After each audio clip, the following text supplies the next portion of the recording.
हरियाणा में अब युवाओं को 75% आरक्षण मिलेगा प्राइवेट जॉब्स में। और जेजेपी का ये चुनावी वायदा था जो पूरा हो चुका है। गवर्नर की एसेंट मिल चुकी है। हमारे साथ उप मुख्यमंत्री दुष्यंत चौटाला हैं। उनसे समझने की और जानने की कोशिश करेंगे कि कैसे ये कानून हरियाणा में नाफिज होगा।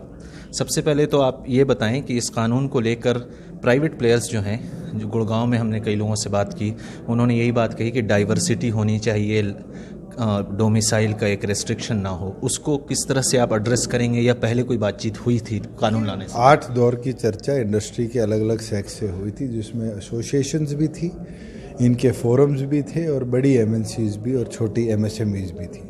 और सबसे चर्चा करने के बाद ही हमने इस बिल को ड्राफ्ट किया था, जो आज लॉ के तौर पर प्रदेश में इनेक्ट हुआ।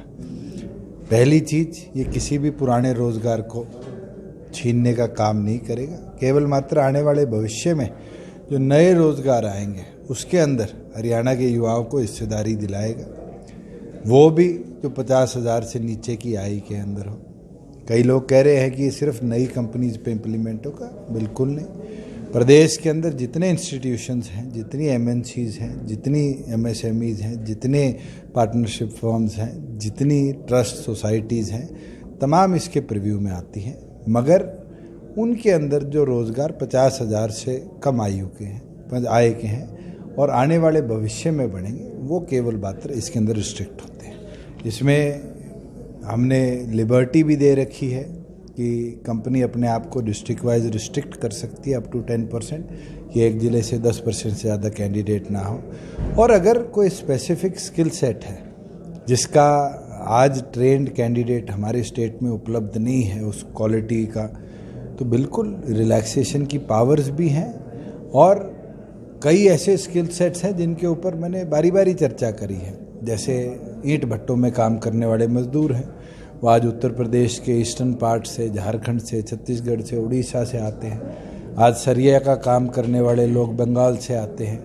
आज चिनाई का काम करने वाले लोग मध्य प्रदेश से, राजस्थान से आते हैं। उन स्किल सेट्स में हमने पहले ही प्रोविज़न रखी हुई है कि हम एग्जेम्पशंस देंगे।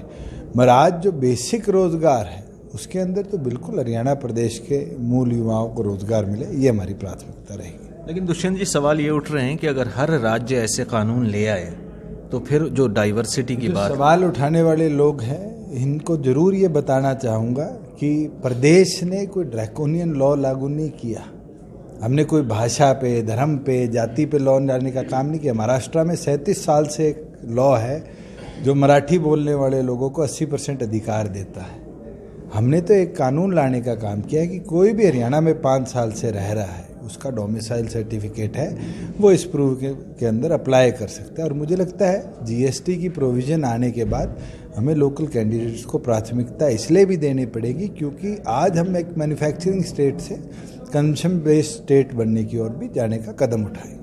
और इस कानून की और फाइनल डिटेल्स कब तक आएंगी जिससे चीज़ें और क्लियर हो? कल तो ये लॉ के तौर पे इनेक्ट हुआ है। अब इसके रूल्स हम इस महीने के अंदर बनाएंगे और पूरे अप्रैल में एक बड़ी ड्राइव एम्प्लॉयमेंट की चलाएंगे जिसमें ज़्यादा से ज़्यादा लोगों को इसका लाभ मिले।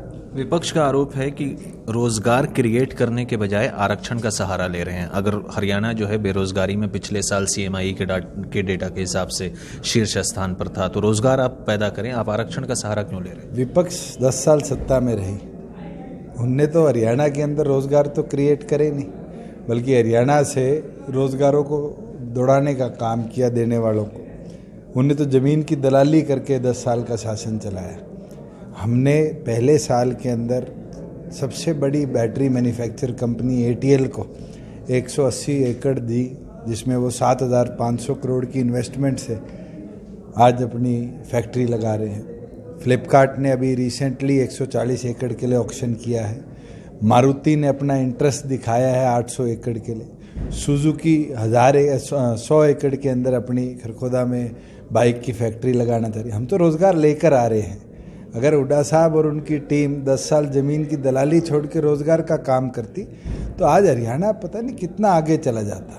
हमने तो हीरो जैसी कंपनी को इस्टेब्लिश कराया है, होंडा लाए हैं, मारुति लाए हैं, और कंपनीज भी हमारे यहाँ आना चाहती हैं और यही हमारा प्रयास है। 1 साल में मैंने निरंतर यही प्रयास करा है कि एमएनसीज हमारी तरफ आए और जब वो आएंगी तभी हमारे युवाओं को रोज़गार प्राप्त होगा, हमारे रोजगार के युवाओं के हाथ मजबूत होगा। दूसरा ज्वलंत मुद्दा कृषि कानून।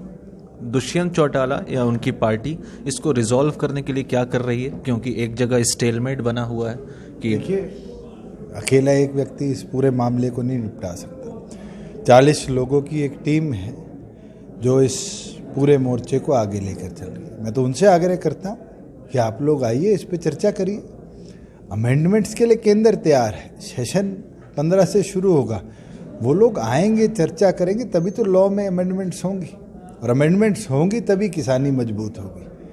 अड़ियल रवैया रहेगा और इसी तरह टकराव रहेगा तो किसानी मजबूत नहीं होगी, किसानी कमज़ोर होगी।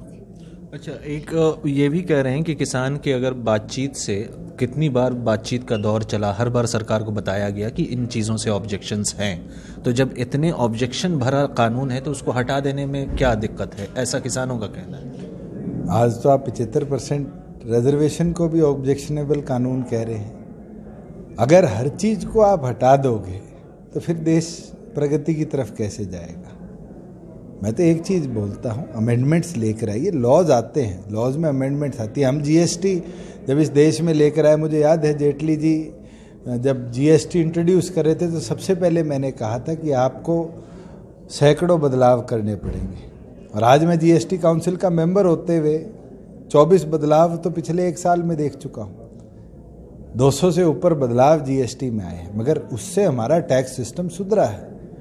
आज हमें किसानी को मजबूत करना है तो नए परिवर्तन लाने पड़ेंगे, और उन्हीं से ही किसानी को कहीं ना कहीं बदलाव देखने को भी मिलेगा। मुझे याद है कि मेरी एक इन्हीं यूनियन के लोगों से बात हुई थी। वो कहते जी पहले ग्रीन रेवोल्यूशन भी ऐसे फोर्सफुली लाए थे, क्या ग्रीन रेवोल्यूशन का नुकसान किसानी का हुआ या फ़ायदा हुआ? आज हम दुनिया के अंदर पहले अपने लिए अनाज पैदा नहीं कर सकते थे, आज सरप्लस अनाज पैदा कर रहे हैं। तो मुझे लगता है बदलाव से डरना नहीं चाहिए। हाँ, बदलाव के अंदर अच्छे अमेंडमेंट्स को ही ले डालने पड़े, वो डलवाने का काम करना चाहिए। विधानसभा सत्र, आपका बजट सत्र भी शुरू हो रहा है, कई उम्मीदें हैं लोगों को। 2 चीज़, पहले तो लव जिहाद का जो मुद्दा है जिस पे कानून आ रहा है, उसके बारे में ज़रा पार्टी का और अपना स्टैंड क्लियर करें। बड़ी साफ तौर पर हमने ये क्लियर कर दिया है कि लव जिहाद नाम का कोई कानून हरियाणा प्रदेश में नहीं आएगा।